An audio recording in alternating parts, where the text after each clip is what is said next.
বনের মধ্যে যদি আপনি কোনো বিষাক্ত সাপ দেখেন তাহলে কি করবেন? আপনি তখনই তার থেকে দূরে পালাতে চেষ্টা করবেন। আর এটা কেন করবেন? নিজের রক্ষার্থে। এই কথা আমি নয় মেনে নিলাম, কিন্তু নিজের জীবনে এটা করেন না কেন? আপনি যেখানেই যান, যে স্থানেই যান না কেন, প্রত্যেক সময় প্রত্যেক মুহূর্তে এমন বিষাক্ত সাপ আপনি অবশ্যই খুঁজে পাবেন।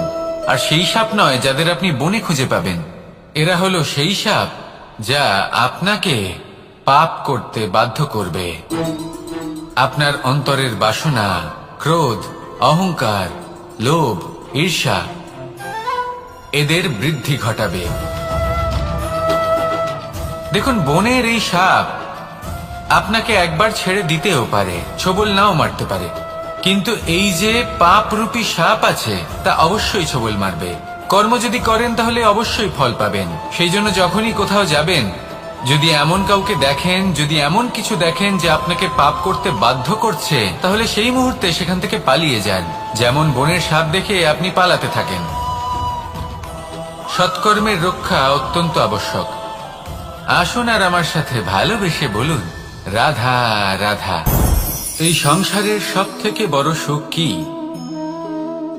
কেউ বলবেন নিজের লক্ষ্য প্রাপ্ত করা, কেউ বলবেন ধন উপার্জন করা, কেউ বলবেন নিদ্রাই সব থেকে বড় সুখ, কেউ বলবেন রাজ্য লাভ করা, আবার কেউ বলবেন মাতার হাত থেকে খাবার খাওয়া,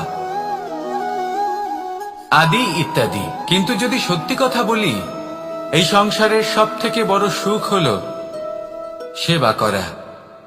কখনো কাউকে সেবা করে দেখুন। এই সেবা দ্বারা অন্য কোনো মানুষের আশীর্বাদ লাভ করাতেই সুখ রয়েছে।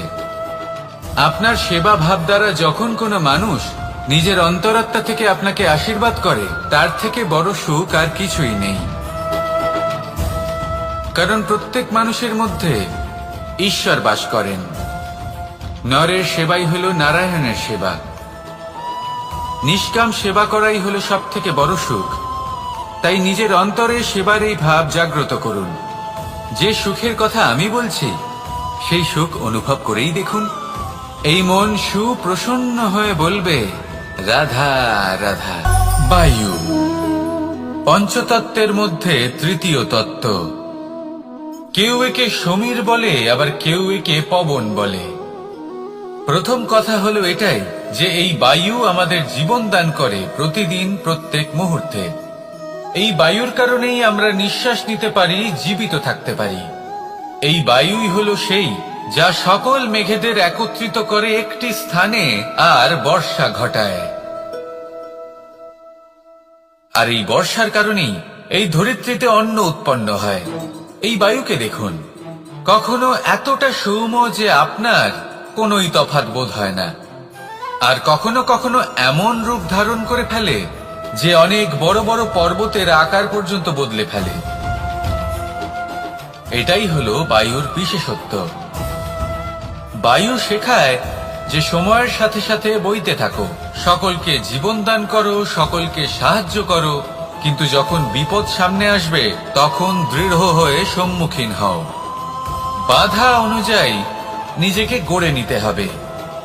আর কখন কতটা কঠোর হতে হবে, আর কখন কতটা সৌম্য হতে হবে, এটা বায়ুকে দেখে শিখুন। আর আমার সাথে ভালোবেসে বলুন, রাধা রাধা। এই সংসারের আরম্ভ থেকে এখনো পর্যন্ত এবং ভবিষ্যতেও একটা যুদ্ধ আছে, যা হয়ে চলেছে, চলতেই থাকবে। পাপ এবং পুণ্যের মধ্যে যুদ্ধ, সত্য এবং অসত্যের মধ্যে যুদ্ধ। এই যুদ্ধ চলেই আসছে। আর এই যুদ্ধে যারা লড়েন তাদের আমরা সবসময় জয় জয়কার করি। আর যারা এই জয় জয়কার করেন তাদের প্রত্যেকের একটা বিশেষ গুরুত্ব থাকে।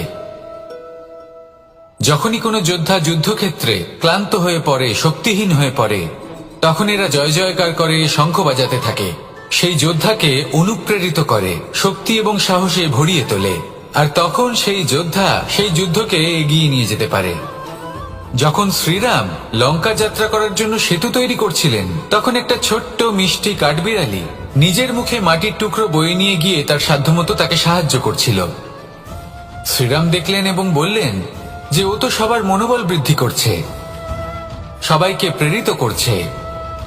ও বলল যে আমি এত ছোট হয়েও যদি এই কাজ করতে পারি তাহলে আপনারা সবাই কেন পারবেন না। এটাই হলো সেই সকলের মাহাত্ম্য, যারা জয় জয়কার করেন, অনুপ্রেরিত করেন, সাহস যোগান। ওনারা সেই ব্যক্তি যারা একজন যোদ্ধার মধ্যে যুদ্ধকে জয় করার শক্তি প্রদান করেন। আসুন আমার সাথে ভালোবেসে বলুন, রাধা রাধা। আপনি কখনো কোনো বাজকে নিজের বাসা বানাতে দেখেছেন? এই বাজ যখনই কোনো বাসা বানায় তখন উঁচু গাছের ডালে বা কোনো পর্বতের শিখরে বাসা বানায়, অনেক উচ্চতায়। আর সেখানে তার সন্তানও জন্মগ্রহণ করে। যখন এই সন্তানেরা জন্মায় তখন এই বাজ খুবই ভালোবেসে এবং খুব সাবধানে এদের পালন পোষণ করে। নিজের ঠোঁট দিয়ে তাদের ঠোঁটে খাবার পরিবেশন করে। কিন্তু যেই সেই সন্তানেরা হৃষ্টপুষ্ট হয়ে যায় এবং সেই কথা বাজ নিজে বুঝতে পেরে যায়, সেই বাজ নিজেই সেই বাসা ছিন্ন ভিন্ন করে দেয়। সেই সন্তান যাদের সবেমাত্র ডানা গজিয়েছে, কিভাবে উড়তে হয় তারা জানে না, সেই সন্তানগুলিকে উচ্চতা থেকে ঠেলে দেয়। সেই সন্তান প্রথমে ভয়ভীত হয়ে যায়। তারা সামনে মৃত্যুকে দেখতে পেয়ে ভয়ের কারণে তাদের ডানা ঝাপটাতে থাকে। আর সেই প্রক্রিয়াতেই সেই সন্তানগুলি উড়তে শুরু করে দেয়। এবার এই ঘটনায় আমরা কি শিক্ষা পেতে পারি? এটাই, যদি আপনি মাতা পিতা হন তাহলে নিজের সন্তানকে অবশ্যই স্নেহ করুন, কিন্তু তাদেরকে নিজের আঁচলের তলায় বেঁধে রাখবেন না। যদি আপনি চান আপনার সন্তান জীবনে উন্নতি করুক, তাহলে নিজের মুঠো থেকে তাদের স্বতন্ত্র করে দিন। এই সংসারে সংঘর্ষ করতে দিন। সেই সন্তান নিজেই বুঝতে পারবে যে জন্মের সময় পাওয়া ডানা কি করে ব্যবহার করতে হয়। আর আপনার চোখের সামনে আপনার সন্তান এই আকাশে উড়তে থাকবে। তাহলে আসুন আমার সাথে ভালোবেসে বলুন, রাধা রাধা। আমার জীবনে পরিচয় হয়েছে অনেক ব্যক্তির সাথে, ভিন্ন ভিন্ন ধরনের মানুষ। এনাদের সাথে আলাপ হয়ে খুব ভালো লেগেছে, অনেক শিক্ষাও লাভ করেছি। আমি তাদের সাথেও আলাপ করেছি যারা অনেক উচ্চ স্তরে পৌঁছে গেছেন, আবার তাদের সাথেও যারা নিজেদের জীবনে বিশেষ কিছু করতে পারেননি। তাদের সাথেও পরিচয় হয়েছে যারা সফল, আবার তাদের সাথেও যারা অসফল। এবার এই সবই একই রকম মনে হয়। এদের মধ্যে পার্থক্য শুধুই মানসিকতার। যখনই কোনো অসফল ব্যক্তির সাথে পরিচয় হয়েছে তখনই দেখেছি তাদের কাছে সবসময় একটা অজুহাত রয়েছে যে কেন তারা সফল হতে পারেননি। কখনো তারা দোষ দিয়ে থাকেন তাদের ভাগ্যকে, তাদের পরিস্থিতিকে, দোষারোপ করতে থাকেন তাদের মাতা পিতাকে, আত্মীয়দের, বন্ধু বান্ধবদের। কোনো না কোনো অজুহাত সবসময় এদের কাছে থাকে যে কেন তারা সফল হতে পারেননি। সেখানেই যখন সফল ব্যক্তির সাথে পরিচয় হয় তাদের কাছে সবসময় একটা কারণ থাকে যে কিভাবে এই সমস্যাগুলির ঊর্ধ্বে উঠে সাফল্য লাভ করা যায়। আর সেই কারণ হলো যে যাই হয়ে যাক না কেন, সাফল্য লাভ করতেই হবে। যতই সংঘর্ষ করতে হোক না কেন, যতই সমস্যা আসুক না কেন, সফল আমাদের হতেই হবে। এটাই পার্থক্য মানসিকতার। সত্যি কথা বলতে আপনার আজকের এই মানসিকতা হলো আপনার আগামী ভবিষ্যতের ইমারতের ভিত। এই মানসিকতা যতটা প্রবল হবে, যতটা শুভ হবে, আপনার ভবিষ্যৎ ততটাই বিশাল এবং সুন্দর হবে। তাহলে সমস্যার উপর নয়, সাফল্যের উপর মনোযোগ কেন্দ্রীভূত করুন, জীবনে এগোতে থাকুন, আর আমার সাথে ভালোবেসে বলুন, রাধা রাধা। মানুষের জীবনে দুই ধরনের আবেগ থাকে যা চিরকাল তার সাথে বসবাস করে। প্রথম, স্বপ্ন। দ্বিতীয়, অজুহাত। মানুষ হাজার হাজার স্বপ্ন দেখতে পারে।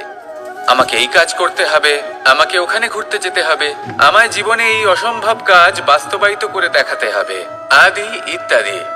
এবার ঠিক যেমন স্বপ্ন দেখেন সেইভাবে অজুহাতও খুঁজে নিয়ে আসেন। আমি এই স্বপ্ন পূরণ করতে পারলাম না, কারণ আমাকে কেউ সাহায্যই করলো না, কারণ আমি দুর্বল হয়ে পড়েছিলাম, কারণ আমার কাছে সময়ই ছিল না, আদি ইত্যাদি। এবার সাফল্য এবং অসফলতার মাঝখানে এই ধরনের সংঘর্ষ হতে থাকে। সাফল্য তখন লাভ করা সম্ভব যখন আপনার স্বপ্ন আপনার অজুহাতের থেকে অনেক বড় হয়, আর অসফলতা তখন পাবেন যখন আপনার অজুহাত আপনার স্বপ্নের থেকে অনেক বড় হয়। আপনি যদি সাফল্য লাভ করতে চান তাহলে চেষ্টা করতে থাকুন, পরিশ্রম করুন। যদি অসফল হন তাহলে ভয়ভীত হওয়ার কোনো প্রয়োজন নেই। নিজের ভুল বুঝুন, তাকে শুধরে নিন, আবার চেষ্টা করুন। কিন্তু যদি নিজের জীবনে অজুহাত নিয়ে আসেন তখন স্বপ্ন কখনো পূরণ হবে না। আসুন আমার সাথে ভালোবেসে বলুন, রাধা রাধা। এই সংসারের সব থেকে কঠোর ধাতুর মধ্যে একটি হলো লোহা। লোহা দিয়ে আমরা অনেক অস্ত্র শস্ত্র লাভ করি, অনেক বস্তুও লাভ করি। এবার এই লোহাকে কাটার জন্য, একে কোনো আকার দেওয়ার জন্য কি প্রয়োগ করতে হয়? লোহা। এবার এই কথাটা আমরা সকলেই জানি যে লোহার দ্বারাই লোহাকে কাটতে হয়। এবার এই কথা আমি আপনাকে কেন বলছি, এরপরে খুব বড় একটা প্রশ্ন আসে যা খুব বড় শিক্ষা দিয়ে যায়। এটা কেন হয় যে আমরা একটা লোহা দিয়ে একটা লোহাতে আঘাত করছি, কিন্তু যে লোহা দ্বারা আঘাত করছি তার আকার বদলাচ্ছে না, যার ওপর প্রহার করছি তার আকার বদলাচ্ছে? এতে পার্থক্যটা কোথায়? পার্থক্য হলো তাপমাত্রার। দেখুন, যে লোহাকে আমরা কাটতে চাই তার তাপমাত্রা বাড়াতে হয়, তাকে গরম করতে হয়। আর যে লোহা দ্বারা আমরা আঘাত করতে চলেছি সেই লোহা আমাদের ঠান্ডা রাখতে হয়। অর্থাৎ ঠান্ডা লোহা গরম লোহাকে কেটে দেয়। এবার এই শিক্ষা কি আমাদের জীবনে যথেষ্ট নয়? আমাদের জীবনে অনেক সমস্যা আসতে পারে, কিন্তু আমাদের এই বিষয়ে বিশেষ খেয়াল রাখতে হবে যে আমাদের মনকে আমরা যেন ঠান্ডা রাখি, এই মস্তিষ্ককে শান্ত রাখতে হবে। যদি আমরা ক্রোধ বা ঈর্ষার আগুনে জ্বলতে থাকি, বিদ্বেষের আগুনে জ্বলতে থাকি, তাহলে আমরাও সেই লোহার মতোই হয়ে যাব যার তাপমাত্রা অত্যন্ত বেশি। তখন যে কেউ এসে আমাদের বিচ্ছিন্ন করে চলে যাবে। মনে রাখবেন, যিনি যত বেশি স্থির বুদ্ধির অধিকারী, যিনি হলেন সব থেকে বেশি শান্ত, তিনি হলেন সব থেকে বেশি বলশালী। তাহলে শান্ত থাকুন আর আমার সাথে ভালোবেসে বলুন, রাধা রাধা। কনক, কি সুন্দর একটা শব্দ। এর অনেকগুলো রূপ রয়েছে, অনেকগুলো অর্থও রয়েছে। প্রথম অর্থ হলো স্বর্ণ, অর্থাৎ সম্পত্তি। দ্বিতীয় অর্থ ধুতুরা, অর্থাৎ গাছের ছোট একটা বীজ যা কিনা অত্যন্ত শক্তিশালী হয়। যদি বেশি মাত্রায় এর প্রয়োগ করা হয় তাহলে এটা বিষময় হয়ে উঠতে পারে। এই হলো সেই ধুতুরা যার প্রয়োগ মহাদেবের পুজোতে করা হয়। এবার প্রশ্ন হলো এটাই যে এই স্বর্ণ এবং এই ধুতুরার মধ্যে মিল কি রয়েছে? মিল হলো এটাই যে এই দুটোই মানুষকে মত্ত করে তোলে। ধুতুরা মানুষকে তখন মত্ত করে যখন তাকে সেবন করা হয়, কিন্তু স্বর্ণ, ধন, সম্পত্তি, মানুষ এটা যতটাই অর্জন করে নেয় সেটাই যথেষ্ট। এই স্বর্ণ মানুষের ভাবনা চিন্তা করার ক্ষমতাকে বশ করে ফেলে। মানুষ সম্পত্তির লোভে মত্ত হয়ে ওঠে, কারণ যে যত চমৎকারী, যতটা অমূল্য হয় তাকে সামলানো কিন্তু ততটাই কঠিন, তাই না? তাই মনে রাখবেন, ধন, স্বর্ণ, সম্পত্তি এগুলো ধুতুরার থেকেও অনেক বেশি বিষাক্ত হতে পারে। তাই এর ওপর আত্মসংযমের একটা কবচ পরিয়ে রাখবেন এবং বিবেকের শক্তির সাথে এগুলো প্রয়োগ করুন, তবেই কল্যাণ হবে। আসুন আমার সাথে ভালোবেসে বলুন, রাধা রাধা। একটা জলের ফোঁটাকে ফোঁটা নামে সম্বোধন করা হয়। অনেক ফোঁটা একত্রিত হলে সাগরের রূপ ধারণ করে। শুধু একটা পাতাকে পাতা বলা হয়, অন্য অনেক পাতার সাথে একত্রিত হলে তা গ্রন্থের রূপ ধারণ করে। একটা মাত্র সুতো অন্য সুতোর সাথে মিলিত হলে বস্ত্রের রূপ ধারণ করে।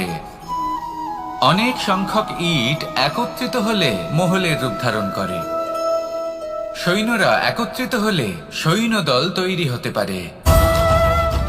এটা হলো শক্তি সংগঠনের, এটাই হলো শক্তি একতার। তা সে বনস্পতি হোক বা কোনো ব্যক্তিই হোক, কোনো মনোভাবই হোক, যদি একা থাকে তাহলে দুর্বল হয়ে পড়বে। যদি সংগঠিত থাকে তাহলে শক্তিও বাড়বে আর আপনাকে সামনে এগিয়েও নিয়ে যাবে। তাই এই একতায় বিশ্বাস রাখুন আর আমার সাথে ভালোবেসে বলুন রাধা রাধা। জীবন কিসের উপর নির্ভরশীল? ধনের ওপর, বৈভবের ওপর, নিঃশ্বাসের ওপর? না, এই জীবন নির্ভরশীল বিশ্বাসের ওপর। বিশ্বাস নিজের ওপর, বিশ্বাস আমাদের আপনজনের ওপর। কিন্তু যখন এই বিশ্বাস ভেঙে যায় তখন মানুষের মনও ভেঙে যায় আর তারপর সে অন্য কিছু করতেই পারে না। তখন কি করা যেতে পারে? 3টে কাজ আছে যা আপনি করতে পারেন। প্রথম, ভালোবাসা। যাকে আপনি ভালোবাসেন, যারা আপনাকে ভালোবাসে, ভুল যারই হোক না কেন, তার কাছে ক্ষমা চাইতে কখনোই সংকোচ বোধ করবেন না। দ্বিতীয় হলো বিশ্বাস। যারা আপনাকে ভালোবাসেন, আপনাকে বিশ্বাস করেন, তাদের বিশ্বাস কখনো ভাঙবেন না। তৃতীয় হলো আশা। যারা আপনাকে ভালোবাসেন, আপনাকে বিশ্বাস করেন, তাদের আশা আপনার সাথে জড়িত। তাদের থেকে কখনো কিচ্ছু লুকোবেন না। এই 3টে কাজ করুন আর এই জীবন সুপ্রসন্ন হয়ে বলবে রাধা রাধা। জীবনে সাফল্য এবং অসফলতা আপনার বল, আপনার শক্তির উপরে নির্ভরশীল নয়, আপনার মানসিকতার উপর নির্ভরশীল। যদি কোনো ব্যক্তি দৃঢ় নিশ্চয় করে নেয় তাহলে সে কখনো হারে না। যদি কেউ হার মেনে নেয় তাহলে সে কখনোই জিততে পারে না। শেষ পর্যন্ত কি হয়? এই ভাবনাই সত্য হয়ে সামনে চলে আসে আর এই ভাবনাই পরবর্তীকালে ইতিহাস রচনা করে। সেই জন্য আপনি যদি চান আপনার নাম ইতিহাসে থাকুক, তাহলে দৃঢ় হতে শিখুন। ইতিবাচক ভাবনার সাথে, পরিশ্রমের সাথে এগিয়ে চলতে থাকুন। প্রতিস্পর্ধা গ্রহণ করুন আর শুধুই এগিয়ে যেতে থাকুন। সংসারে আপনি যে কোনো উচ্চতাতেই পৌঁছতে পারবেন, কারণ ইচ্ছে শক্তি আর ভালোবাসার চেয়ে বেশি শক্তিশালী আর কিছুই নেই। তাহলে আসুন আর আমার সাথে ভালোবেসে বলুন রাধা রাধা। আজ আমি আপনাকে একটা ছোট্ট কাহিনী শোনাবো। একবার আমি, রাধা আর দাদা, আমরা 3 জনে মিলে লুকিয়ে একটা উপবনে গেলাম আম পেড়ে খেতে। অনেক পরিশ্রম করে আমরা ওখানে পৌঁছলাম আর আমরা আশ্চর্যচকিত হয়ে গেলাম এটা দেখে যে এবার তো আম পাকেইনি। এবার দাদা কি করলেন, একটা আম পাড়লেন আর সেটা চাখলেন আর উনি নিরাশ হয়ে পড়লেন। উনি বললেন যে এটা তো খুবই টক। তারপর রাধা একটা আম পাড়লো আর সেটা চেখে দেখলো আর রাধা উৎসাহিত হয়ে পড়ল। আমি রাধাকে জিজ্ঞেস করলাম কি হয়েছে, তুমি এত উৎসাহিত কেন? তখন রাধা বলল যে এবার এত বেশি টক আম হয়েছে যে এগুলো দিয়ে আমরা আচার বানাবো। তাহলে দাদা ওখান থেকে বেরিয়ে গেলেন নিরাশ হয়ে এবং খালি হাতে। রাধাও ওখান থেকে বেরিয়ে গেল কিন্তু উৎসাহিত হয়ে আর অনেকগুলো কাঁচা আম সাথে নিয়ে। এর থেকে আমরা কি শিক্ষা পেতে পারি? যে প্রত্যেকটা স্থানে এমন কিছু রয়েছে যেখান থেকে আমরা কিছু একটা শিক্ষা লাভ করতে পারি, যা আমাদেরকে বিকাশের পথে নিয়ে যেতে পারে।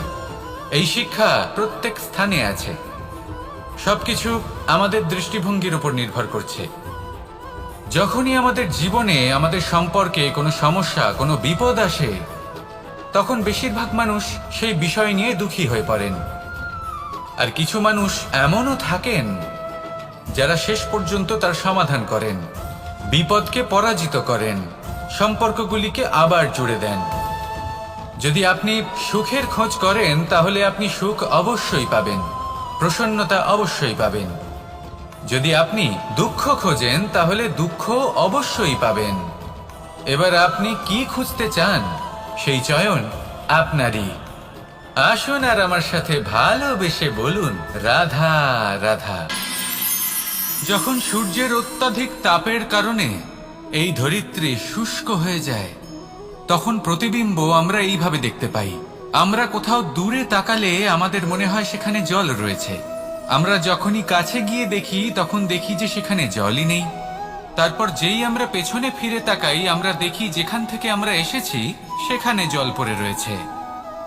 এবার এই যে মরুতৃষ্ণা, তা কিন্তু শুধুই ভূমিতে নয়, আমাদের ভাবনা চিন্তার সাথেও এটাই হয়ে থাকে, অনেক সময় হয়ে থাকে। যে ব্যক্তি জল লাভ করার আশায় বসে থাকে সে কখনোই জল লাভ করতে পারে না, কিন্তু যে ব্যক্তি জল লাভ করার আশায় নিরন্তর পরিশ্রম করতে থাকে, ঘাম ঝরায়, সেই ব্যক্তি কোনো মরুভূমিতেও জল লাভ অবশ্যই করে।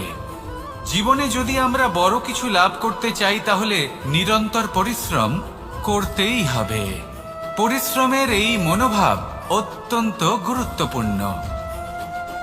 এই মনোভাব আর দৃষ্টিভঙ্গি এ হলো অন্তরের গুণ। রূপ এবং প্রসাধন এগুলি হলো বাহ্যিক আবরণ। যে ব্যক্তি রূপের কারণে আপনাকে ভালোবাসে তা প্রকৃত ভালোবাসা নয়, কিন্তু যে ব্যক্তি আপনার আবেগ এবং মানসিকতার জন্য আপনাকে ভালোবাসে তাই হলো প্রকৃত ভালোবাসা। তাহলে এই কথাটা মনে রাখুন আর আমার সাথে ভালোবেসে বলুন, রাধা রাধা। সিংহকে বনের রাজা বলা হয়। অত্যন্ত শক্তিশালী হয় সে, তার পরিবারও খুব বড় হয়। কিন্তু যদি এমন হয় যে সিংহের পরিবারে নিজেদের মধ্যেই কলহ সৃষ্টি হয়, যদি তারা নিজেরাই লড়তে থাকে, তাহলে কি হবে? সিংহকে মেরে তার পরিবারকে মেরে ফেলে শেয়াল বনের রাজা হয়ে উঠবে। এবার এই কথা শুধুই সিংহের উপর প্রযোজ্য নয়, বরং প্রত্যেকটি ব্যক্তি, প্রত্যেক পরিবার, প্রত্যেক সম্প্রদায়, প্রত্যেক রাজ্যের উপর প্রযোজ্য হতে পারে। পরিবারে যদি মতভেদ বেড়ে যায় তাহলে সেই পরিবার ভেঙে যেতে পারে। ইতিহাস এই বিষয়ের সাক্ষী। যদি সমাজের মানুষ নিজেদের মধ্যেই লড়তে থাকেন তাহলে কেউ রাজা হতে পারেন না, বরং অন্য কেউ সেই কলহের সুযোগ নিয়ে নিজে রাজা হয়ে বসেন। একতার গুরুত্ব বুঝতে শিখুন। ঘুরে ফিরে বিষয়টা এসে দাঁড়াচ্ছে সেই ভালোবাসায়, কারণ ভালোবাসাই হলো সেই যা সকলকে একসাথে বেঁধে তাদের আনন্দে রাখতে পারে। প্রেমের থেকে বেশি শক্তিশালী আর কিছুই নেই। তাই এই প্রেমকে নিজের মনে জাগ্রত করুন, নিজের পরিবারে বর্ষণ করুন, সমাজে বর্ষণ করুন, রাজ্যে বর্ষণ করুন, আর এই ভালোবাসার সাথেই বলুন, রাধা রাধা। বর্ষার ঋতু যখনই আসে আনন্দ এবং উচ্ছ্বাসে মন ভরিয়ে তোলে। কখনো আপনি এটা ভেবে দেখেছেন যে এই বর্ষা যা আমাদের মনকে উচ্ছ্বাসে ভরিয়ে তোলে সে নিজে কতটা পরিশ্রম করার পরে আমাদের কাছে আসে? নদী হোক, সরোবর হোক, সমুদ্র হোক, তাকে সূর্যের তাপ সহ্য করতেই হয়। বাষ্প হয়ে আকাশে উড়ে যেতেই হয়। আকাশে গিয়ে কঠোর শীতলতার সম্মুখীন হতেই হয়। সেই ঠান্ডা সহ্য করতেই হয়। আর তারপর এই বর্ষা আমাদের গায়ে ঝরে পড়ে, কারোর তৃষ্ণা নিবারণ করে, আবার কাউকে আশ্বাস দিয়ে যায়। সেইভাবে জীবনে যদি আমাদের কোনো বড় কাজ করতে হয় তাহলে আমাদের কঠোর এবং নিরন্তর পরিশ্রম করতেই হবে। আর যে ব্যক্তি এই পরিশ্রম করার পরেও কোনো একটি নির্দিষ্ট স্থানে পৌঁছে যাবার পরেও বিনম্র থাকেন, সেই ব্যক্তি অমরত্ব লাভ করেন। তিনি হলেন সেই ব্যক্তি যাকে সমগ্র সংসার ভালোবাসেন। তাহলে সবসময় মনের মধ্যে বিনম্র ভাব বজায় রাখুন আর আমার সাথে ভালোবেসে বলুন, রাধা রাধা। কোনো এক বস্ত্রে যদি ছোট্ট একটা ছিদ্র উৎপন্ন হয় আর যদি আমরা তার দিকে নজর না দিই তাহলে সময়ের সাথে সমগ্র বস্ত্র ছিঁড়ে যায় আর কোনো কাজে আসে না। যদি কোনো একটা নৌকাতে ছোট্ট একটা ছিদ্র উৎপন্ন হয় তাহলে সময়ের সাথে পুরো নৌকায় জলে ডুবে যায়। লক্ষ্যের দিকে অগ্রসর হওয়ার সময় একটা ছোট্ট ভুল আপনি যদি করে ফেলেন তাহলে আপনাকে তা লক্ষ্যের থেকে দূরে করে দিতে পারে। এমনটা এই সম্পর্কের সাথেও হয়ে থাকে। কোনো একটা ছোট্ট কথা, একটা ছোট্ট মনোমালিন্য যদি সম্পর্কে আসে এবং সেটা না মেটানো হয় তাহলে সেই সমগ্র সম্পর্কটা অনেক বড় বড় সম্পর্ক ভেঙে যেতে পারে। যদি আপনার সম্পর্কে ছোট্ট একটা ছিদ্র উৎপন্ন হয়, তাহলে প্রেমের সূচ আর স্নেহের সুতো দ্বারা সেলাই করে ফেলুন, যাতে আপনার এই সম্পর্ক অটুট থাকে এবং প্রেম দ্বারা পরিপূর্ণ থাকে। আসুন আমার সাথে ভালোবেসে বলুন, রাধা রাধা। বর্ষা। কখনো অনুভব করে দেখেছেন এই বর্ষা? আকাশ থেকে বর্ষার ফোঁটা ঝরে পড়ে, মিষ্টি ফোঁটা, শীতল ফোঁটা, মনকে পবিত্র করে তোলে, ধরিত্রীর তৃষ্ণা নিবারণ করে, আশপাশটা সবুজে ভরিয়ে তোলে। এবার এই রকম জল আমরা কুয়ো থেকেও পেতে পারি। যদি আমরা ভেবে দেখি যে বর্ষা এবং কুয়োর জলের মধ্যে পার্থক্য কি, তবে পার্থক্য আছে। পার্থক্য হলো ভাগ্য এবং কর্মের। বর্ষা হলো ভাগ্য। প্রকৃতির যখন ইচ্ছে হবে তখন বর্ষা হবে, কিন্তু কুয়ো আমরা এমনি এমনি পাই না। কর্ম এবং পরিশ্রমের দ্বারা একে প্রাপ্ত করতে হয়। এই ধরিত্রীকে খুঁড়তে হয়, অনেক ঘাম ঝরাতে হয়, তবেই আমরা একটা কুয়ো প্রাপ্ত করতে পারি। এবার এই বর্ষা, এটা সারা বছর হয় না, কিন্তু কুয়ো এটা বছরের পর বছর আমাদের তৃষ্ণা নিবারণ করে। এবার এর থেকে আমরা কি শিক্ষা লাভ করি? এটাই যে আপনি ভাগ্যের উপর বিশ্বাস রাখুন, কিন্তু নিজের কর্মের উপর আস্থা রাখুন। কারণ কর্ম এবং পরিশ্রম আপনাকে এই সংসারের যে কোনো শিখরে পৌঁছে দিতে পারে। তাহলে নিরন্তর প্রয়াস করুন, কর্ম করুন, আর আমার সাথে ভালোবেসে বলুন, রাধা রাধা। ইচ্ছে বড়ই বিচিত্র জিনিস। এই ইচ্ছে যদি তা পূর্ণ না হয়, তাহলে তা ক্রোধকে জন্ম দেয়। যদি তা পূর্ণ হয়, তাহলে লোভকে জন্ম দেয়। যদি সময়ের মধ্যে পূর্ণ না হয়, তাহলে শোককে জন্ম দেয়। আর যদি সময়ের পূর্বেই পূর্ণ হয়ে যায়, তাহলে অহংকারকে জন্ম দেয়। সকলের ইচ্ছে থাকে, আপনারও অবশ্যই থাকবে, তা অবশ্যই পূরণ করবেন।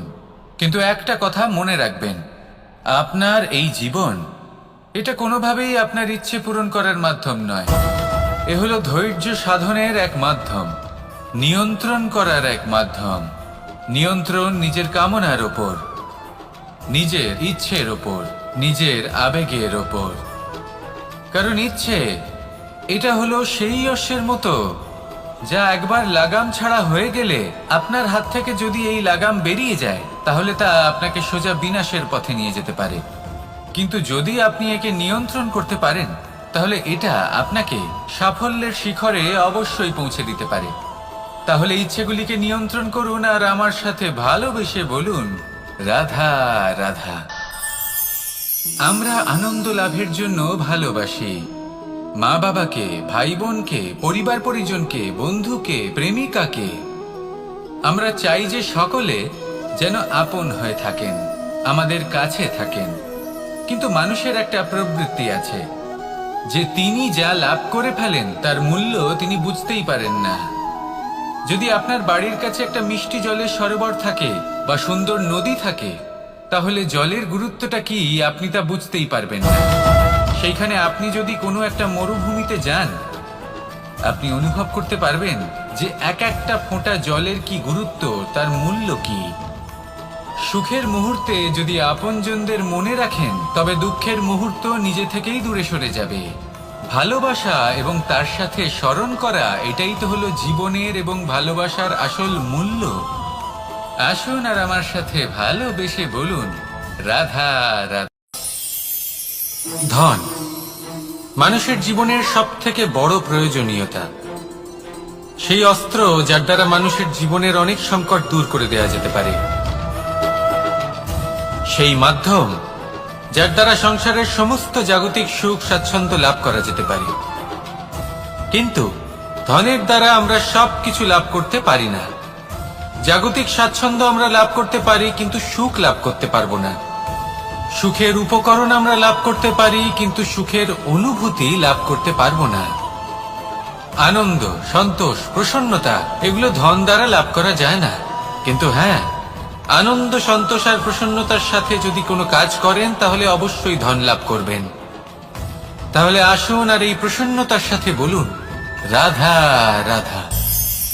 মানুষ শুধুমাত্র দুই ধরনের ব্যক্তির সামনেই নত হন, একজন হলেন তিনি যাকে তিনি সম্মান করেন, আর আরেকজন যাকে তিনি ভয় পান।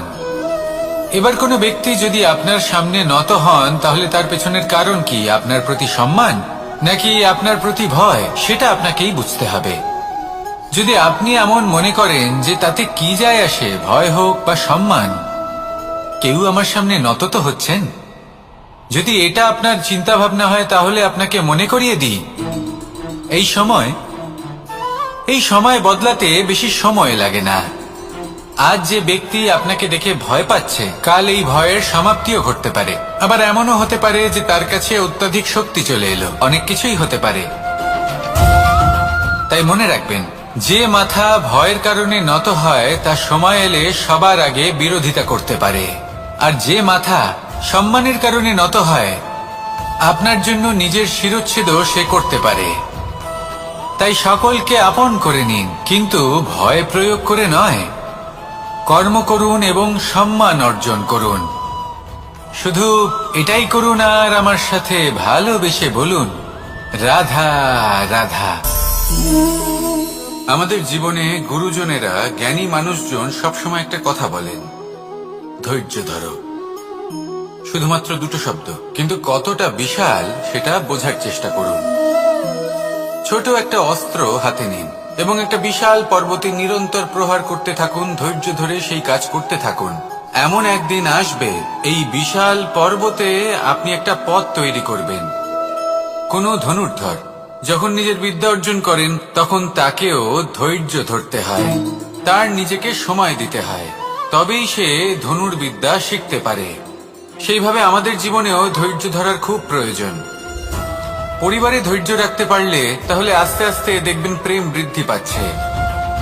সমাজে যদি ধৈর্য রাখতে পারেন, তাহলে আস্তে আস্তে এই সমাজ আপনাকে সম্মান করবে। যদি নিজের জীবনে ধৈর্য রাখতে পারেন, তাহলে নিজে থেকেই আত্মবিশ্বাস বাড়বে, নিজের বিকাশ হবে।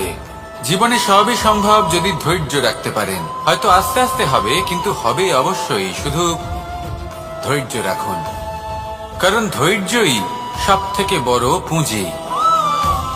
আসুন আর আমার সাথে ভালোবেসে বলুন, রাধা রাধা।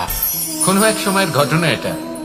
মা এবং বাবা হাটে গিয়েছিলেন, তখন আমি আর দাদা গিয়েছিলাম গরু চড়াতে। আমরা বাড়ি ফিরে এলাম, আর মা সেই সময় একটা কাজ করতেন। যখনই হাটে যেতেন, দরজা তালা বন্ধ করে যেতেন। উনি খুব ভালো করে জানতেন যে যদি ওনার এই মাখন চোর সঠিক সময় পৌঁছে যায়, তাহলে এক ফোঁটাও মাখন আর অবশিষ্ট থাকবে না। এবার ঘটনা কিছুটা এরকম হলো যে মা আর বাবা মাঝে মাঝে হাটে যেতেন, তাই মাঝে মাঝেই দরজা তালা বন্ধ করতে হতো। যখন মা আর বাবা ফিরে এলেন, তখন বাবা ভুলে গিয়েছিলেন যে এই চাবির গোছা থেকে ঠিক কোন চাবিটা দরজার তালা খোলার জন্য উপযোগী। উনি চেষ্টা করতে শুরু করে দিলেন। একটার পর একটা চাবি দিয়ে উনি চেষ্টা করতে থাকলেন, কিন্তু সেই দরজার তালা তো খুলতেই চাইছিল না। ওনার মাথা থেকে ঘাম পড়তে শুরু করলো। তখন মা বললেন যে তালা ভেঙে দেওয়া যাক। মা চলে গেলেন, আর বাবা বললেন, না না দাঁড়াও, আর কিছু চাবি বাকি আছে, এটা হয়তো খুলতে পারবো। মা হাতুড়ি নিয়ে চলে এলেন সেই তালা ভাঙার জন্য, আর তখনই বাবা শেষ চাবিটা প্রয়োগ করলেন, আর দরজার তালা খুলে গেল। যদি উনি চেষ্টা না করতেন, তাহলে এই তালাটাও ভেঙে যেত আর চাবিটাও নষ্ট হয়ে যেত, ঠিক কিনা?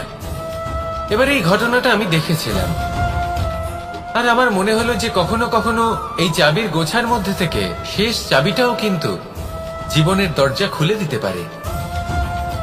সেজন্য আপনি যদি জীবনে সাফল্য লাভ করতে চেষ্টা করেন, নিজের লক্ষ্যে পৌঁছতে চান, তাহলে হার মানবেন না।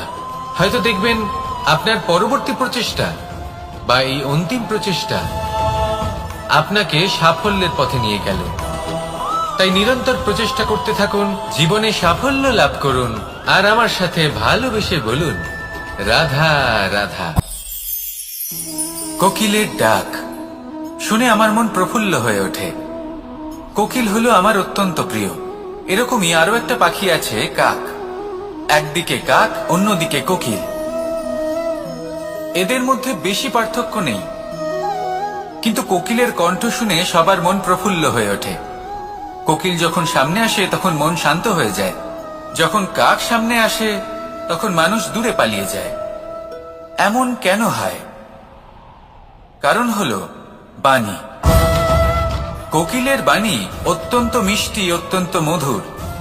সেখানেই কাকের বাণী অত্যন্ত কর্কশ শোনায়, আর কর্কশ বাণী শোনা কেউ পছন্দ করেন না।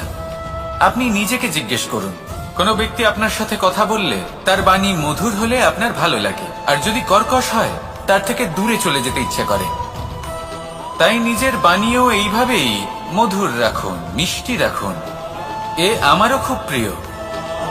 আর এটা তখন হয় যখন মনে প্রেম থাকে। মনের মধ্যে প্রেম জাগ্রত করুন, বাণী নিজে থেকেই মধুর হয়ে যাবে। আর কৃষ্ণ নিজে থেকে আপনার কাছে আসবে আর আপনার সাথে বলবে, কি রাধা রাধা। যখন সূর্যের অত্যাধিক তাপের কারণে এই ধরিত্রী শুষ্ক হয়ে যায়, তখন প্রতিবিম্ব আমরা এইভাবে দেখতে পাই। আমরা কোথাও দূরে তাকালে আমাদের মনে হয় সেখানে জল রয়েছে। আমরা যখনই কাছে গিয়ে দেখি তখন দেখি যে সেখানে জলই নেই। তারপর যেই আমরা পেছনে ফিরে তাকাই আমরা দেখি যেখান থেকে আমরা এসেছি সেখানে জল পড়ে রয়েছে।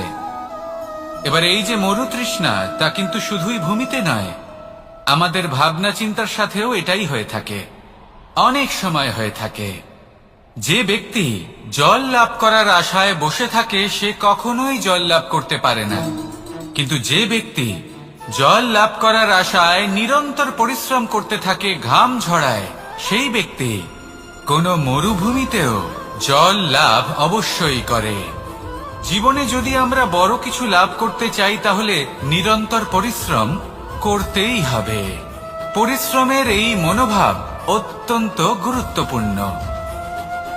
এই মনোভাব আর দৃষ্টিভঙ্গি এ হল অন্তরের গুণ। রূপ এবং প্রসাধন এগুলি হল বাহ্যিক আবরণ। যে ব্যক্তি রূপের কারণে আপনাকে ভালোবাসে তা প্রকৃত ভালোবাসা নয়, কিন্তু যে ব্যক্তি আপনার আবেগ এবং মানসিকতার জন্য আপনাকে ভালোবাসে তাই হল প্রকৃত ভালোবাসা। তাহলে এই কথাটা মনে রাখুন আর আমার সাথে ভালোবেসে বলুন, রাধা রাধা। আমার অনেকগুলো নাম আছে আর তাদের মধ্যে একটি হলো যুদ্ধ বিমুখ। এই কথা আপনারা সবাই জানেন। দাদাও আমাকে বলেছেন যে তুমি এরকম কিভাবে যুদ্ধক্ষেত্র থেকে মুখ ঘুরিয়ে পালাতে পারো কানাই। দেখুন, যেটা সময়ের দাবি ছিল আমি সেটাই করেছি। যদি আমি রণভূমি ত্যাগ করে না পালাতাম তাহলে কে জানে কত সৈনিক নিজেদের প্রাণ হারাতেন, কে জানে কতগুলি পরিবার নিজেদের বাঁচার আশা হারাতেন, কে বলতে পারে হয়তো কত প্রাণী এই সংসার ত্যাগ করতেন। আর তাই কখনো কখনো যুদ্ধ বিমুখ হওয়াই শ্রেয়। কখনো জীবনের ক্ষেত্রেও এটা প্রযোজ্য। যদি দূরে চলে গেলে আপনার সম্ভাবনা বৃদ্ধি পায় তাহলে দূরে চলে যান। দূরে চলে যান সেই সকল ব্যক্তিদের থেকে যারা কথায় কথায় আপনাকে অপমান করেন, আপনার নিন্দা করেন, আপনাকে বাধা দেবার চেষ্টা করেন, আপনাকে ছোট করেন। কারণ তাদের সাথে থেকে, সেই সকল ব্যক্তিদের সাথে থাকলে যারা আপনার মূল্য বোঝেন না, আপনি নিজের আত্মসম্মান, নিজের আত্মবিশ্বাস, নিজের ব্যক্তিত্বকে নত করে ফেলবেন। দূরে চলে যান সেই সকল সংঘর্ষ থেকে, সেই সকল পরিস্থিতি থেকে যাদের সম্মুখীন হয়ে আপনি কোনো পরিণামেই পৌঁছতে পারবেন না। যদি আপনি এইভাবে যুদ্ধ বিমুখ হয়ে উঠতে পারেন, যদি এই প্রবৃত্তি আপনি নিজের মধ্যে জাগ্রত করতে পারেন, তাহলে আপনার সামনে সেই যুদ্ধ চলে আসবে যাতে বিজয় লাভ করে আপনি নিজের অস্তিত্ব খুঁজে পাবেন। আর সেটাই হলো সবথেকে বড় জয়লাভ। আসুন আমার সাথে ভালোবেসে বলুন, রাধা রাধা। আমাদের শরীর প্রকৃতির সর্বশ্রেষ্ঠ রচনা। যে অঙ্গ প্রত্যঙ্গ আমরা লাভ করেছি প্রত্যেকটির মধ্যে একটি নিজস্ব বার্তা রয়েছে। একটু ভেবে দেখুন, দুটি চোখ দিয়েছে দেখার জন্য, দুটি কান দিয়েছে শোনার জন্য, নাসিকাও আছে দুটি, দুটি হাত দিয়েছে দ্বিগুণ পরিশ্রম করার জন্য, কিন্তু জিভ শুধুমাত্র একটি। তার উপরেও তীক্ষ্ণ বলিষ্ঠ দাঁত দিয়েছে তার রক্ষার জন্য। কখনো ভেবে দেখেছেন কেন?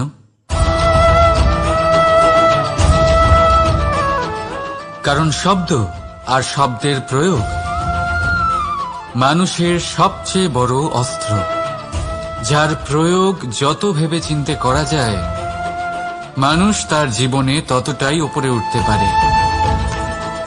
তাহলে মনে রাখুন, দেখুন, শুনুন আর বুঝুন বেশি, বলুন কম। রাধা রাধা। আমরা সকলে শক্তি অনুভব করতে চাই। এবার যদি আপনাকে জিজ্ঞেস করা হয় যে সবথেকে বেশি শক্তির অনুভব কোথা থেকে করা সম্ভব, তখন কেউ কেউ বলবেন পুষ্টিকর আহার গ্রহণ করলে, ব্যায়াম করলে, কেউ বলবেন ধন লাভ করলে, বন্ধুদের থেকে, পরিবারের থেকে, আদি ইত্যাদি। এইভাবে আপনি শক্তির অনুভব অবশ্যই করতে পারেন, কিন্তু সবথেকে বেশি শক্তির অনুভব যদি আপনি করতে চান তাহলে তা পাবেন শুধু একতার দ্বারা, সংগঠনের দ্বারা। যদি আপনাকে উদাহরণ দিই, নিজের এই হাতটাকে দেখুন, 5টা আঙুল রয়েছে। কোনো একটা বস্তুকে নিজের একটা আঙুল দ্বারা তুলে ধরার চেষ্টা করে দেখুন, বড়ই কষ্ট হবে। তখন আপনি বুঝতে পারবেন যখন এই 5টি আঙুল একত্রিত হয় তখন কোনো কাজ কতটা সহজ হতে পারে। এটাই হলো শক্তি, একতার। সবথেকে ভালো উদাহরণ যদি আপনাকে দিই তাহলে বাঁশি। এই বাঁশি থেকে অত্যন্ত মধুর সুর নির্গত হয় যা সবার মন প্রসন্ন করে দেয়। এই কথা সত্যি, কিন্তু এই বাঁশি আমি একটা বা দুটো আঙুল দিয়ে বাজাতে পারবো না। আমাকে প্রত্যেকটা আঙুল ব্যবহার করতেই হবে, তবেই এর থেকে মধুর সুর নির্গত হবে যা সকলকে প্রসন্ন করবে, ঠিক কিনা? ঠিক এইভাবেই যদি আপনি চান যে আপনার জীবনরূপী বাঁশি থেকেও মধুর সুর নির্গত হোক বা সবার মনকে প্রসন্ন করে তুলুক, তাহলে আপনাকেও জীবনে একতা নিয়ে আসতেই হবে। আপনি একাও কর্ম করতে পারেন, পথ চলতেও পারেন, সামনেও এগোতে পারেন, সাফল্যও লাভ করতে পারেন।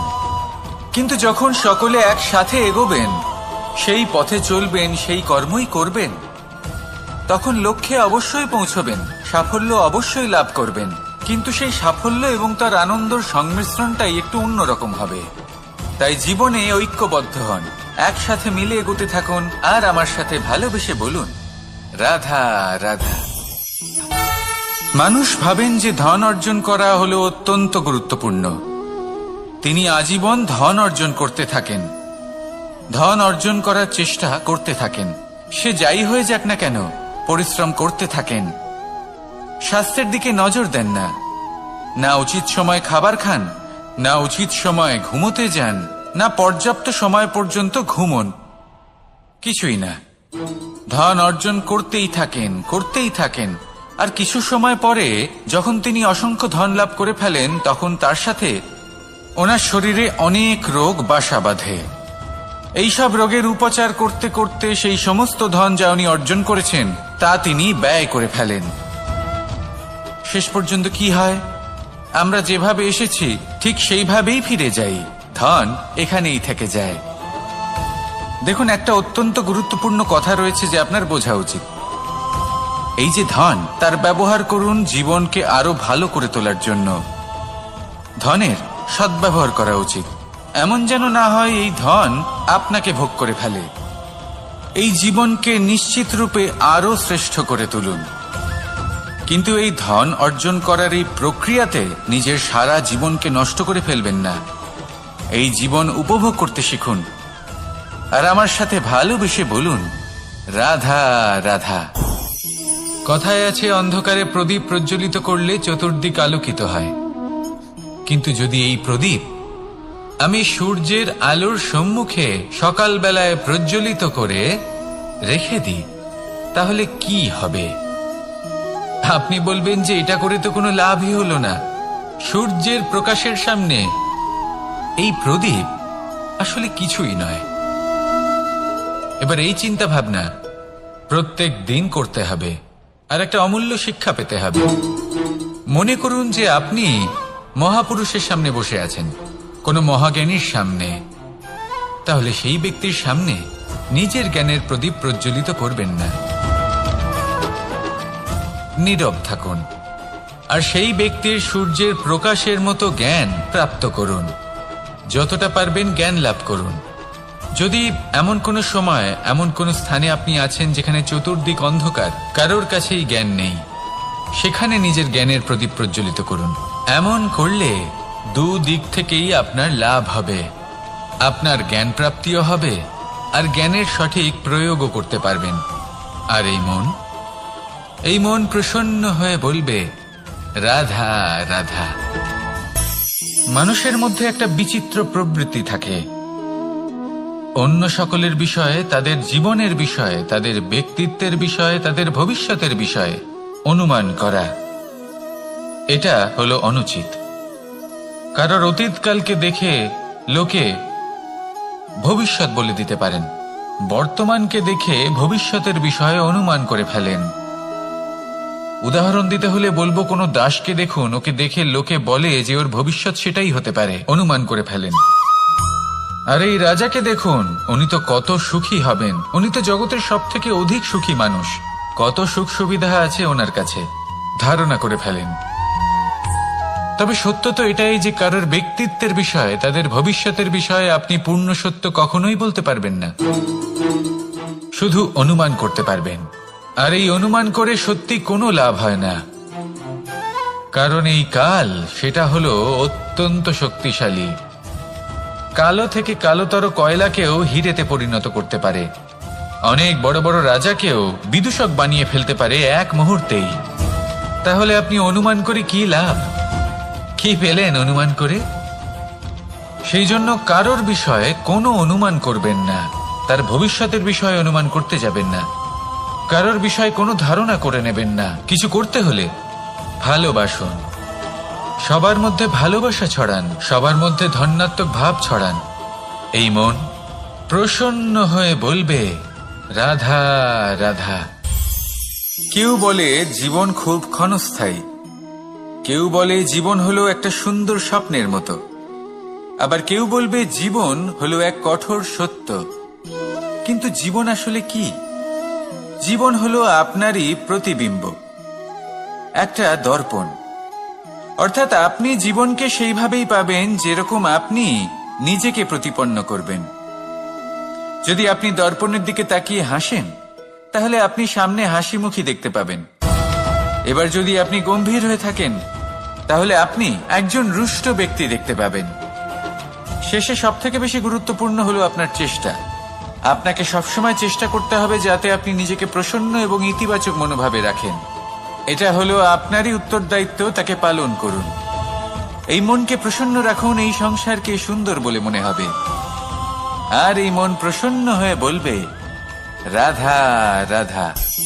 মানুষের একটি সমস্যা আছে যে মানুষ সাফল্যকে মাপতে থাকেন, লক্ষ্যপ্রাপ্তিকে মাপতে থাকেন এবং তার তুলনা করতে থাকেন যে ও এত কিছু পেল আর আমি পেলাম না, ওর কাছে এত কিছু আছে কিন্তু আমার কাছে নেই। এই তুলনা করার জন্য ওনারা দুঃখী হয়ে পড়েন, নিরাশ হয়ে পড়েন। তাই আমি একটা প্রশ্ন করছি যে এটা কি উচিত? এই সংসারে আপনি কি নিয়ে তুলনা করবেন, যেখানে সূর্যদেব চন্দ্রমা দুজনেই আছেন, দুজনেই হলেন বিশেষ, দুজনেই নিজ নিজ সময়ে উদিত হন। এদের মধ্যে একজন না থাকলে তাহলে আমাদের জীবন কঠিন হয়ে পড়বে। ঠিক সেইভাবেই আপনি যদি একটা বড় রেখা অঙ্কন করেন, তাহলে অন্য রেখাটি ছোট হয়ে পড়ে না, সে তেমনই থাকে যেমনটা সে ছিল। আপনার অস্তিত্ব কখনো ছোট বা বড় হতে পারে না, শুধু তুলনা করার জন্য আপনার এটা মনে হতে পারে। যদি আপনি যুদ্ধ করতে চান, আপনার তলোয়ারের প্রয়োজন পড়বে।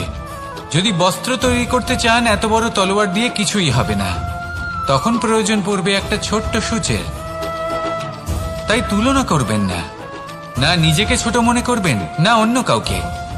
সবার সাথে সহযোগিতা করুন, আর যদি তুলনা করতেই হয় নিজের সাথে করুন, যে কাল আমি কেমন ব্যক্তি ছিলাম, আজ কি তার থেকে শ্রেষ্ঠ হয়ে উঠতে পেরেছি।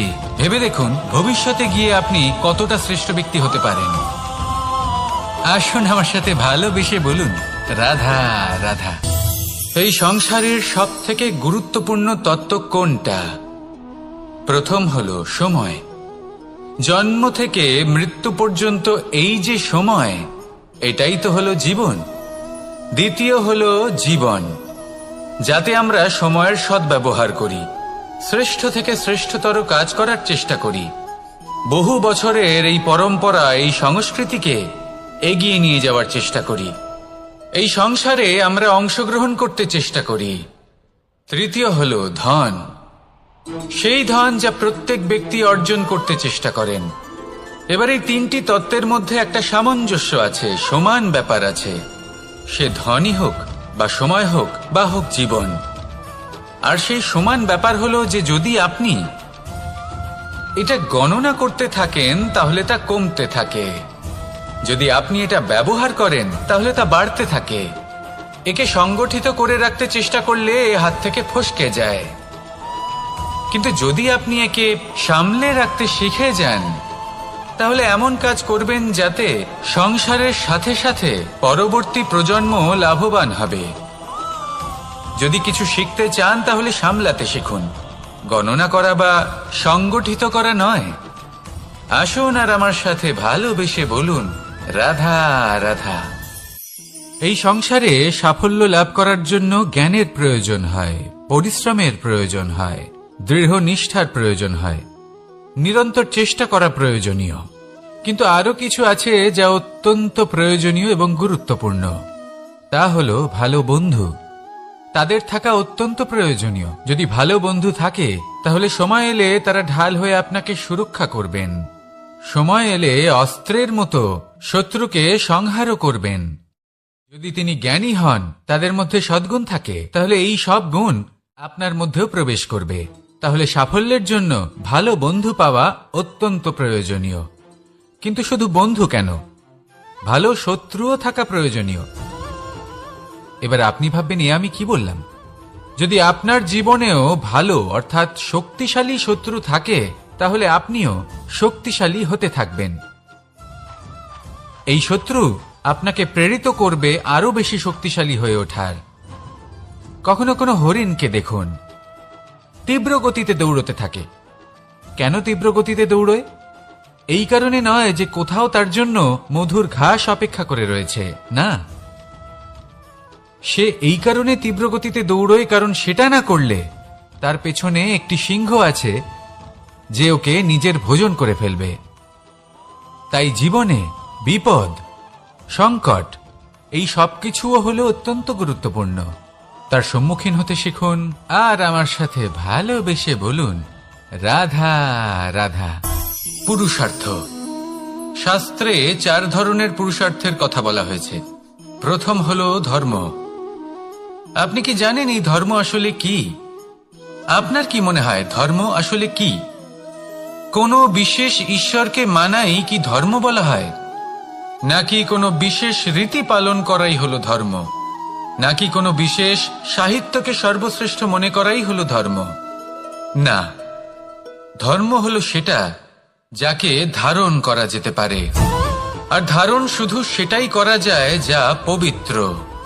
পবিত্র শুধু তাকেই বলা হয় যা নিঃস্বার্থ, যার মধ্যে শাসন করার কোনো ইচ্ছে নেই, যা সরলভাবেই প্রবাহমান, জল এবং বায়ুর মতো।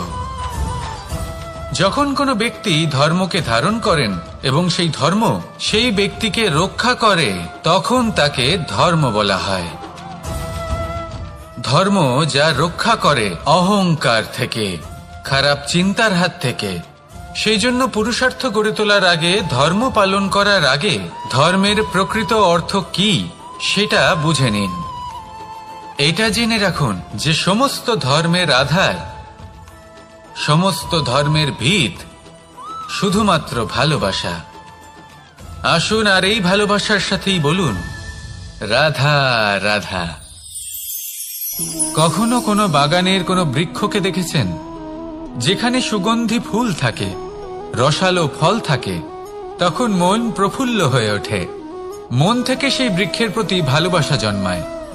কিন্তু যিনি বাগানের মালিক শুধুমাত্র তিনিই জানেন যে কিভাবে এই বৃক্ষকে আগলে রাখতে হয়, কিভাবে তার পরিচর্যা করলে এতে সুন্দর সুগন্ধি ফুল হবে, রসালো ফল হবে।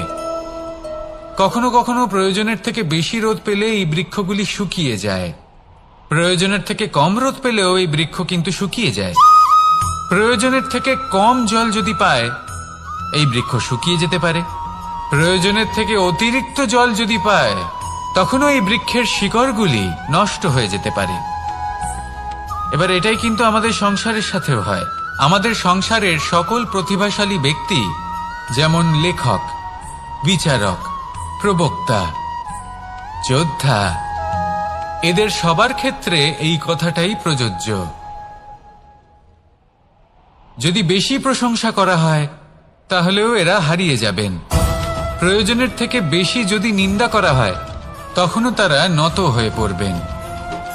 তাহলে আজ আমি এদের রক্ষা ছোট্ট কাহিনী শোনাবো, নিজেদেরও। এটা কোনো মনে রাখবেন একটা দুজন বোন জাঁতাকলে গম পেশাই জেনে রাখুন কখন কোন নিন্দায় আপনি লজ্জিত হবেন ছিলেন। তিনি সময় সময় সেখান থেকে ছোট ছোট দানা তুলে নিজের মধ্যে বিষয়টা উপভোগ করছিলেন। এবার দেখতে দেখতে গম পেশাই সমাপ্ত হয়ে বলবে, এবার পেশাই করা গম নিয়ে সেই দুজন বোন বাড়ি ফিরে আসছিলেন এবং তাদের ফেরার পথে হঠাৎ করে কোথাও থেকে একটি বাছুর চলে এলো। এই দুই বোন ভয়ভীত হয়ে গেলেন আর তাদের হাত থেকে সেই আটা পড়ে গেল, মাটিতে মিশে গেল। এবার এই পুরো ঘটনাক্রমে যদি কারোর বিন্দুমাত্র লাভ হয়ে থাকে, বিন্দুমাত্র আনন্দ পেয়ে থাকে, তাহলে সে কে? সেই ছোট বোন, যিনি মাঝে মাঝেই গমের দানা তুলছিলেন এবং খাচ্ছিলেন। কিছুটা হলেও উনি আনন্দ লাভ করেছিলেন। এরকমই হলো আমাদের জীবনে ভক্তি এবং ভালোবাসা সংক্রান্ত বিষয়। মানুষ নিজের জীবনের দৈনিক কাজে এতটাই ব্যস্ত হয়ে পড়েন, প্রত্যেকদিন শুধু কাজ কাজ কাজ কাজ করতে থাকেন আর তাতে ভক্তি এবং ভালোবাসার জন্য সময় বার করতেই পারেন না। দেখুন, জীবনে ভক্তি আর প্রেমের এই যে ছোট ছোট মুহূর্ত আছে, এগুলো যদি আপনি যাপন করতে পারেন তাহলে তাতেই আপনি তৃপ্তি লাভ করবেন। বাকি সবই আপনার ব্যর্থ বলেই মনে হবে। জীবনে যখনই আপনি কোনো কাজ করবেন, ঈশ্বরের প্রতি সমর্পিত হয়ে সেই কাজ করুন। আর যখনই সময় পাবেন তাহলে সেই সময় নিজের আপনজনদের দিন, যাদের আপনি ভালোবাসেন, তাদের প্রতি যত্নবান হন, তাদের শুভাকাঙ্ক্ষী হন। এই প্রেম আর ভক্তির ছোট ছোট মুহূর্তগুলো আপনার জীবনকে চরিতার্থ করে তুলবে। আসুন আমার সাথে ভালোবেসে বলুন, রাধা রাধা। আমরা সবাই সূর্যকে সম্মান করি, ওনাকে শ্রদ্ধা করি, ওনাকে পুজো করি। এই সূর্য আমাদের শক্তি প্রদান করেন, প্রকাশ প্রদান করেন। কখনো কখনো উষ্ণতা এতটাই বাড়িয়ে তোলেন, এতটাই তপ্ত করে তোলেন, আমাদের একথা মনে হয় যে আমাদের এই শরীর জ্বলে যাচ্ছে। তখনও আমরা বিরোধিতা করি না, তাকে কটু কথা শোনাই না, আমরা সসম্মানে তা গ্রহণ করি। কেন কেন করি? কারণ আমরা জানি যে সন্ধেবেলা যখন সূর্যাস্ত হবে তখন শুধুমাত্র অন্ধকার বাকি থাকবে। ঠিক কিছুটা এরকমই হয় আমাদের মাতা পিতাও, যিনি আমাদের জন্ম দেন, আমাদের ভরণ পোষণ করেন, আমাদের বড় করেন, আমাদের প্রেম প্রদান করেন। কখনো কখনো তাদের মুখ থেকে কটু কথা নিঃসৃত হয়, আমাদের দুঃখ হয়, কিন্তু তখন আমাদের এটা বোঝা উচিত এগুলি নিঃসৃত হচ্ছে আমাদেরই মঙ্গলের জন্য। যেমন সূর্যদেব, উনিও উত্তাপ দিয়ে থাকেন আমাদেরই মঙ্গলের জন্য, যাতে ফসল পাকতে পারে, যাতে জল বাষ্প হয়ে মেঘ হতে পারে, বৃষ্টি হতে পারে, আর এই সংসারে নিরন্তর জলের প্রবাহ থাকে। আমাদের মাতা পিতা, তাদের কঠোর আচরণ, তাদের কঠোর অনুশাসনের পেছনে লুকিয়ে থাকে ওনাদের ভালোবাসা। আমাদের তা বুঝতে হবে, সসম্মানে ওনাদের গ্রহণ করতে হবে। কারণ ঠিক সূর্যাস্তের পরে যেমন চতুর্দিক অন্ধকারচ্ছন্ন হয়ে যায়, তেমনি আমাদের জীবন থেকে যখন আমাদের মাতা পিতা চলে যায় তখন আমাদের জীবনেও শুধু এবং শুধুমাত্র অন্ধকারই ছেয়ে থাকে। সেই জন্য নিজের মাতা পিতাকে সম্মান করুন, ওনাদের ভালোবাসা প্রদান করুন। এই মন আর এই জীবন প্রসন্ন হয়ে বলবে, রাধা রাধা। শিশিরের বিন্দু পাতার ওপর পড়ে আর তার গায়ে লেগে থাকে। পাতা তাকে শুষে নিতে পারে না, আর শেষ পর্যন্ত সে ঝরে পড়ে যায়। অন্যদিকে রয়েছে মেঘ এবং চাতক। এদের মধ্যে অনেক দূরত্ব থাকে। মেঘ থাকে আকাশে আর চাতক থাকে ধরিত্রীতে। কিন্তু যখন এই মেঘ থেকে বৃষ্টি ঝরে পড়ে, এই চাতক কিন্তু সেই জলই পান করে, নয়তো সে তৃষ্ণার্ত থেকে যায়। এবার অন্যদিকে দেখলাম শিশির বিন্দু আর পাতার এই সম্পর্ক। এরা খুব কাছাকাছি থাকে, ঘনিষ্ঠও থাকে। অন্যদিকে রয়েছে মেঘ এবং চাতকের সম্পর্ক, যাদের মধ্যে অনেক দূরত্ব থাকা সত্ত্বেও তারা খুব ঘনিষ্ঠ, তাই না? এই সারমর্ম খুব সরল। এই নৈকট্য, এই দূরত্ব, তা আপনার সম্পর্কে প্রভাব কিছুতেই ফেলতে পারে না। এই নৈকট্য, এই দূরত্ব, এইসব হলো শুধুমাত্র মনের ব্যাপার। কখনো আপনি অনুভব করেছেন আপনি কারোর থেকে অনেক অনেক দূরে আছেন, অনেক দূরে আছেন, তাও সেই ব্যক্তির প্রতি আপনি টান অনুভব করেন। সেখানে আপনি কারোর সাথে প্রত্যেক দিন অতিবাহিত করেন, সমস্ত জীবন অতিবাহিত করেন, সব থেকে বেশি সময় তার সাথে অতিবাহিত করেন, তাও তার প্রতি সেই টান অনুভব করেন না। এই সংকেত হলো মনের দূরত্বের। তাহলে মনের এই দূরত্ব দূর করুন আর আমার সাথে ভালোবেসে বলুন, রাধা রাধা। পাখি কখন জন্ম নেয়, কখন উড়তে শেখে, কখন বাসা বানাতে শেখে, কখন নিজের মৃত্যু লাভ করে, এসব আমাদের মধ্যে কেউ জানি না। কিন্তু পাখি একটা কথা খুব ভালো করে জানে, যে এই সংসারে ও যা কিছুই করুক না কেন, এই সংসারে ওকে নিয়ে কিচ্ছু যায় আসে না। এবার আমরা কি করি? কোনো কাজ করার আগে আমরা এটা ভাবি যে এই সংসার যদি আমাকে দেখে ফেলে, তাহলে কে জানে এই সংসার কি ভাববে, আমার প্রতিচ্ছবি কেমন তৈরি হবে কে জানে, কে জানে কি হবে আদি ইত্যাদি। এই সব ভাবনায় আমরা মগ্ন হয়ে যাই। কিছুটা এমন ভাবে মগ্ন হই যে বর্তমানের কর্মের এই জীবনের যাত্রাপথে সেই সময়ের আনন্দ উপভোগ করতে ভুলে যাই। এবার দেখুন একটা পাখি কি করে। ওর কর্ম হলো গান গেয়ে চলা। ওই পাখি গেয়ে চলে, কেউ ওর গান শুনুক বা না শুনুক, কেউ আদৌ শুনছে কিনা সেই বিষয়টা নিয়ে সেই পাখির কিছুই যায় আসে না। সেই পাখি নিজের কর্ম করতে থাকে। হয়তো সেই জন্যই আপনি কখনো কোনো পাখিকে কাঁদতে দেখবেন না। এরকমই আপনাকে নিজেকে গড়ে তুলতে হবে। প্রথমে নিজেকে জিজ্ঞেস করুন, এই যে কর্ম আমি করতে চলেছি সেটা কি উচিত? যদি আপনার মনে হয় সেটা উচিত, তাহলে সেটা প্রমাণ করুন। এটা ভাববেন না যে এই সংসার কি ভাববে। আসুন আর আমার সাথে ভালোবেসে বলুন, রাধা রাধা। এই পুকুর দেখছেন আপনি? বাচ্চা, বৃদ্ধ, যুবক, যাকেই আমি জিজ্ঞেস করব এটা কি, সবার উত্তর সেই একই হবে। উত্তর তখনই বদলাবে যখন প্রশ্ন এটা হবে যে আপনি এই পুকুরে কি করতে চান। কেউ বলবে আমি এমনি এর পাড়ে বসে এই জল স্পর্শ করে ঠান্ডা হাওয়ার আনন্দ অনুভব করতে চাই। কেউ বলবে আমি এই পুকুরে সাঁতার কাটতে চাই। কেউ বলবে কাগজের নৌকা বানিয়ে আমি এতে ভাসিয়ে দিতে চাই। কেউ বলবে আমি মাছ ধরে নিজের জীবন যাপন করতে চাই, ইত্যাদি ইত্যাদি। আপনাকে একটা কথা বলে রাখি, আমাদের জীবনও এই পুকুরেরই মতন, একই রকম। কিন্তু আমরা এই জীবন নিয়ে কি করব সেই সিদ্ধান্ত আমাদের। এই পুকুরে আপনি মুক্তও পাবেন, আবার পাঁকও পাবেন। যদি আপনি মুক্ত পেতে চান, তাহলে এই পুকুরের গভীরে আপনাকে যেতে হবে। ততটাই চেষ্টা করতে হবে যতটা করলে আপনি সেই মুক্ত অর্জন করতে পারবেন। না হলে শুধু পাঁকে হাত পড়বে। তাই যা আমি সর্বদা বলে থাকি, সিদ্ধান্ত আপনার। রাধা রাধা। এই সংসারের সব থেকে বড় সুখ কি? কেউ বলবেন নিজের লক্ষ্য প্রাপ্ত করা, কেউ বলবেন ধন উপার্জন করা, কেউ বলবেন নিদ্রাই সব থেকে বড় সুখ, কেউ বলবেন রাজ্য লাভ করা, আবার কেউ বলবেন মাতার হাত থেকে খাবার খাওয়া, আদি ইত্যাদি। কিন্তু যদি সত্যি কথা বলি, এই সংসারের সব থেকে বড় সুখ হল সেবা করা। কখনো কাউকে সেবা করে দেখুন। এই সেবা দ্বারা অন্য কোনো মানুষের আশীর্বাদ লাভ করাতেই সুখ রয়েছে। আপনার সেবা ভাব দ্বারা যখন কোনো মানুষ নিজের অন্তরাত্মা থেকে আপনাকে আশীর্বাদ করে, তার থেকে বড় সুখ আর কিছুই নেই। কারণ প্রত্যেক মানুষের মধ্যে ঈশ্বর বাস করেন। নরের সেবাই হল নারায়ণের সেবা। নিষ্কাম সেবা করাই হল সব থেকে বড় সুখ। তাই নিজের অন্তরে সেবার এই ভাব জাগ্রত করুন। যে সুখের কথা আমি বলছি, সেই সুখ অনুভব করেই দেখুন। এই মন সুপ্রসন্ন হয়ে বলবে, রাধা। আমাদের শরীর প্রকৃতির সর্বশ্রেষ্ঠ রচনা। যে অঙ্গ প্রত্যঙ্গ আমরা লাভ করেছি, প্রত্যেকটির মধ্যে একটি নিজস্ব বার্তা রয়েছে।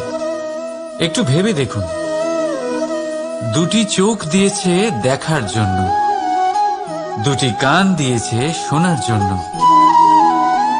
নাসিকাও আছে দুটি, দুটি হাত দিয়েছে দ্বিগুণ পরিশ্রম করার জন্য। কিন্তু জীব শুধুমাত্র একটি। তার উপরেও তীক্ষ্ণ বলিষ্ঠ দাঁত দিয়েছে তার রক্ষার জন্য। কখনো ভেবে দেখেছেন কেন?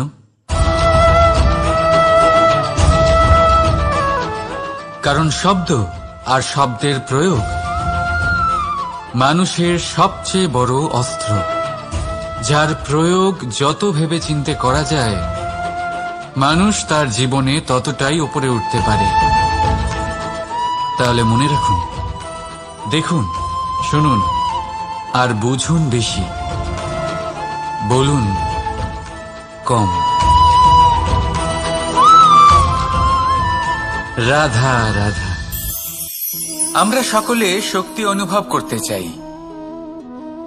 এবার যদি আপনাকে জিজ্ঞেস করা হয় যে সবথেকে বেশি শক্তির অনুভব কোথা থেকে করা সম্ভব, তখন কেউ কেউ বলবেন পুষ্টিকর আহার গ্রহণ করলে, ব্যায়াম করলে, কেউ বলবেন ধন লাভ করলে, বন্ধুদের থেকে, পরিবারের থেকে, আদি ইত্যাদি।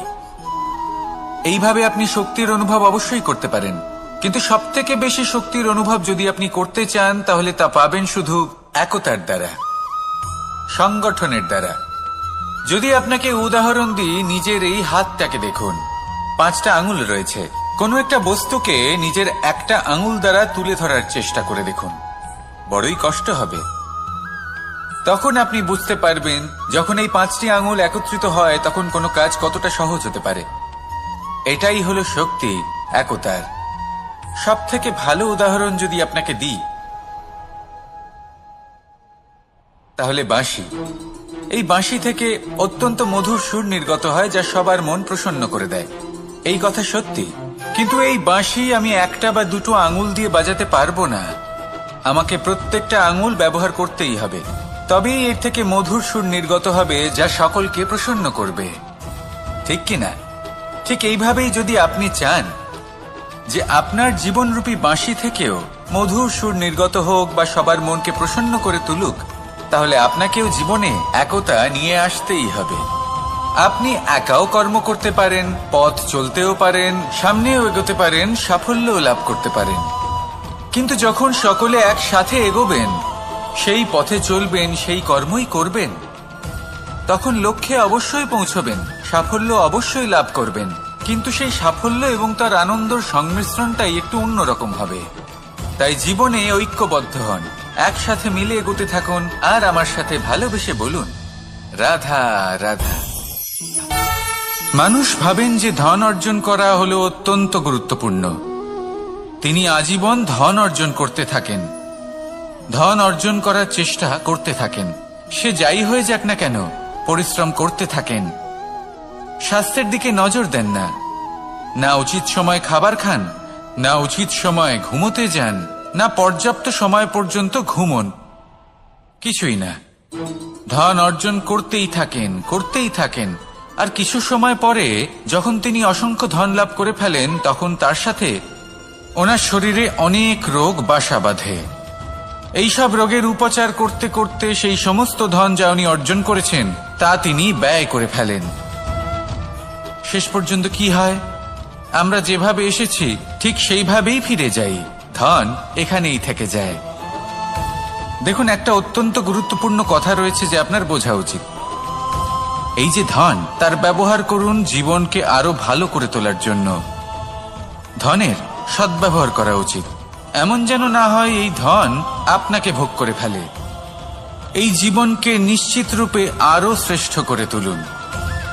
কিন্তু এই ধন অর্জন করার এই প্রক্রিয়াতে নিজের সারা জীবনকে নষ্ট করে ফেলবেন না। এই জীবন উপভোগ করতে শিখুন, আর আমার সাথে ভালোবেসে বলুন, রাধা রাধা। কথায় আছে, অন্ধকারে প্রদীপ প্রজ্বলিত করলে চতুর্দিক আলোকিত হয়। কিন্তু যদি এই প্রদীপ আমি সূর্যের আলোর সম্মুখে সকালবেলায় প্রজ্বলিত করে রেখে দিই, তাহলে কি হবে? আপনি বলবেন যে এটা করে তো কোনো লাভই হলো না। সূর্যের প্রকাশের সামনে এই প্রদীপ আসলে কিছুই নয়। এবার এই চিন্তা ভাবনা প্রত্যেক দিন করতে হবে, আর একটা অমূল্য শিক্ষা পেতে হবে। মনে করুন যে আপনি মহাপুরুষের সামনে বসে আছেন, কোনো মহাজ্ঞানীর সামনে। তাহলে সেই ব্যক্তির সামনে নিজের জ্ঞানের প্রদীপ প্রজ্বলিত করবেন না, নীরব থাকুন, আর সেই ব্যক্তির সূর্যের প্রকাশের মতো জ্ঞান প্রাপ্ত করুন। যতটা পারবেন জ্ঞান লাভ করুন। যদি এমন কোনো সময়, এমন কোনো স্থানে আপনি আছেন যেখানে চতুর্দিক অন্ধকার, কারোর কাছেই জ্ঞান নেই, সেখানে নিজের জ্ঞানের প্রদীপ প্রজ্বলিত করুন। এমন করলে দুদিক থেকেই আপনার লাভ হবে। আপনার জ্ঞান প্রাপ্তিও হবে, আর জ্ঞানের সঠিক প্রয়োগও করতে পারবেন। আর এই মন প্রসন্ন হয়ে বলবে, রাধা রাধা। মানুষের মধ্যে একটা বিচিত্র প্রবৃত্তি থাকে, অন্য সকলের বিষয়ে, তাদের জীবনের বিষয়ে, তাদের ব্যক্তিত্বের বিষয়ে, তাদের ভবিষ্যতের বিষয়ে অনুমান করা। এটা হলো অনুচিত। কারোর অতীতকালকে দেখে লোকে ভবিষ্যৎ বলে দিতে পারেন, বর্তমানকে দেখে ভবিষ্যতের বিষয়ে অনুমান করে ফেলেন। উদাহরণ দিতে হলে বলবো, কোনো দাসকে দেখুন, ওকে দেখে লোকে বলে যে ওর ভবিষ্যৎ সেটাই হতে পারে, অনুমান করে ফেলেন।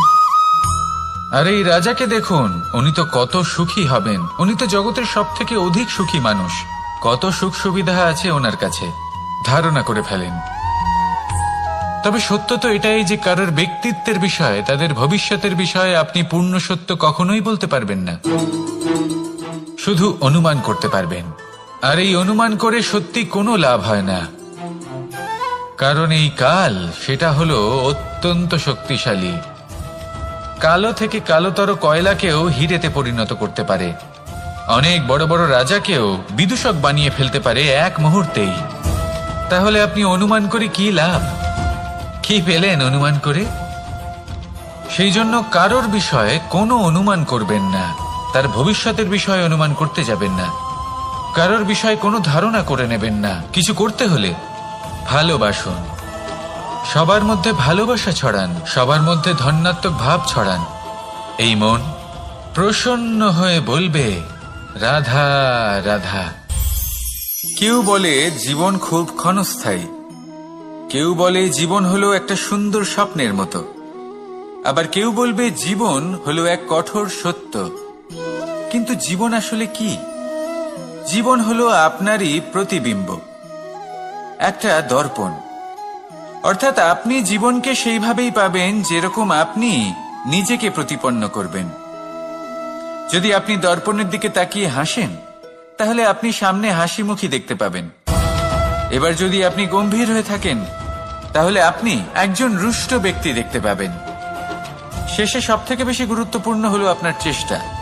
আপনাকে সবসময় চেষ্টা করতে হবে যাতে আপনি নিজেকে প্রসন্ন এবং ইতিবাচক মনোভাবে রাখেন। এটা হলো আপনারই উত্তরদায়িত্ব, তাকে পালন করুন। এই মনকে প্রসন্ন রাখুন, এই সংসারকে সুন্দর বলে মনে হবে। আর এই মন প্রসন্ন হয়ে বলবে, রাধা রাধা।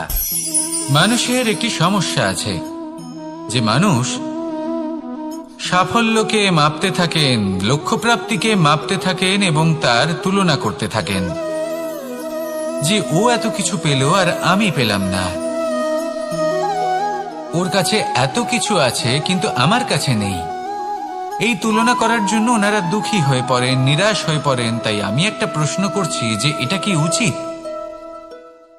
এই সংসারে আপনি কি নিয়ে তুলনা করবেন, যেখানে সূর্যদেব চন্দ্রমা দুজনেই আছেন, দুজনেই হলেন বিশেষ, দুজনেই নিজ নিজ সময়ে উদিত হন।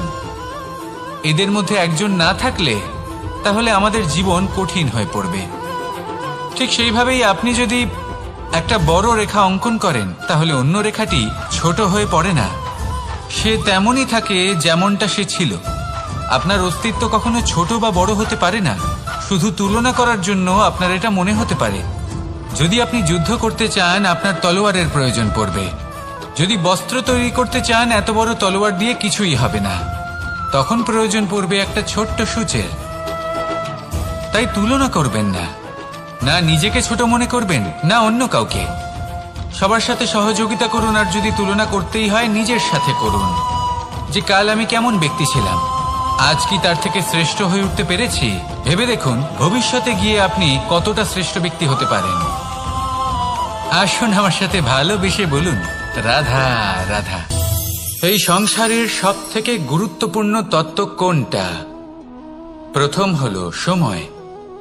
জন্ম থেকে মৃত্যু পর্যন্ত এই যে সময়, এটাই তো হলো জীবন।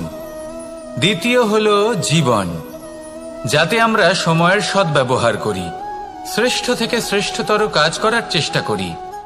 বহু বছরের এই পরম্পরা, এই সংস্কৃতিকে এগিয়ে নিয়ে যাওয়ার চেষ্টা করি। এই সংসারে আমরা অংশগ্রহণ করতে চেষ্টা করি। তৃতীয় হলো ধন, সেই ধন যা প্রত্যেক ব্যক্তি অর্জন করতে চেষ্টা করেন। এবার এই তিনটি তত্ত্বের মধ্যে একটা সামঞ্জস্য আছে, সমান ব্যাপার আছে। সে ধনই হোক বা সময় হোক বা হোক জীবন। আর সেই সমান ব্যাপার হলো যে যদি আপনি এটা গণনা করতে থাকেন তাহলে তা কমতে থাকে, যদি আপনি এটা ব্যবহার করেন তাহলে তা বাড়তে থাকে। একে সংগঠিত করে রাখতে চেষ্টা করলে এ হাত থেকে ফসকে যায়, কিন্তু যদি আপনি একে সামলে রাখতে শিখে যান তাহলে এমন কাজ করবেন যাতে সংসারের সাথে সাথে পরবর্তী প্রজন্ম লাভবান হবে। যদি কিছু শিখতে চান তাহলে সামলাতে শিখুন, গণনা করা বা সংগঠিত করা নয়। আসুন আর আমার সাথে ভালোবেসে বলুন রাধা রাধা। এই সংসারে সাফল্য লাভ করার জন্য জ্ঞানের প্রয়োজন হয়, পরিশ্রমের প্রয়োজন হয়, দৃঢ় নিষ্ঠার প্রয়োজন হয়, নিরন্তর চেষ্টা করা প্রয়োজনীয়। কিন্তু আরো কিছু আছে যা অত্যন্ত প্রয়োজনীয় এবং গুরুত্বপূর্ণ। তা হলো ভালো বন্ধু। তাদের থাকা অত্যন্ত প্রয়োজনীয়। যদি ভালো বন্ধু থাকে তাহলে সময় এলে তারা ঢাল হয়ে আপনাকে সুরক্ষা করবেন। সময় এলে অস্ত্রের মতো শত্রুকে সংহারও করবেন। যদি তিনি জ্ঞানী হন, তাদের মধ্যে সদ্গুণ থাকে, তাহলে এই সব গুণ আপনার মধ্যেও প্রবেশ করবে। তাহলে সাফল্যের জন্য ভালো বন্ধু পাওয়া অত্যন্ত প্রয়োজনীয়। কিন্তু শুধু বন্ধু কেন, ভালো শত্রুও থাকা প্রয়োজনীয়। এবার আপনি ভাববেন এ আমি কি বললাম? যদি আপনার জীবনেও ভালো অর্থাৎ শক্তিশালী শত্রু থাকে তাহলে আপনিও শক্তিশালী হতে থাকবেন। এই শত্রু আপনাকে প্রেরিত করবে আরো বেশি শক্তিশালী হয়ে ওঠার। কখনো কোনো হরিণকে দেখুন, তীব্র গতিতে দৌড়তে থাকে। কেন তীব্র গতিতে দৌড়য়? এই কারণে নয় যে কোথাও তার জন্য মধুর ঘাস অপেক্ষা করে রয়েছে, না। সে এই কারণে তীব্র গতিতে দৌড়য় কারণ সেটা না করলে তার পেছনে একটি সিংহ আছে যে ওকে নিজের ভোজন করে ফেলবে।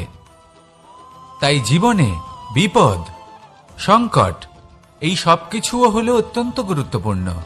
তার সম্মুখীন হতে শিখুন আর আমার সাথে ভালোবেসে বলুন রাধা রাধা।